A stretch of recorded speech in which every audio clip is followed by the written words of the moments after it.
የጆርጅ ሶሮስ የህይወት ታሪክ። ጆርጅ ሶሮስ በዓለም ላይ ካሉ ታዋቂና ስኬታማ የፎሬክስ ነጋዴዎች ቀዳሚው ነው።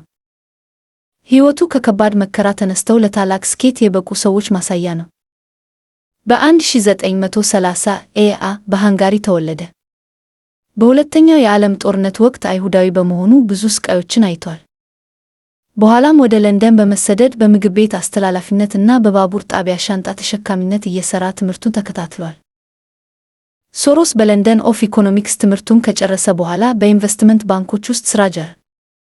የራሱን የንግድ ድርጅት በማቋቋም በገንዘብ ገበያ ላይ ኢንቨስት ማድረግ ጀመረ። በፎሬክስ ታሪክ ውስጥ ጥቁር ረቡዕ በሚባለው ቀን የብሪታንያ ፓውንድ ዋጋ እንደሚወርድ በመገመት ከፍተኛ ግብይት ፈጸመ። በአንድ ቀን ውስጥ ብቻ $1 ቢሊዮን በማትረፍ ዓለምን አስገርሟል። ሶሮስ ፌፋቼቨድን የተባለ ንድፈ ሐሳብ ይጠቀማል። ይህም ገበያው በሰዎች ስሜት እና በተሳሳተ መረጃ ላይ ተመስርቶ እንደሚዋዥቅ የሚገልጽ ነው። የእሱ ታሪክ የሚያስተምረን ፎሬክስ ጥልቅ ትንታኔ፣ ትዕግስትን እና ትክክለኛውን ጊዜ መጠበቅን የሚጠይቅ ሥራ መሆኑን ነው።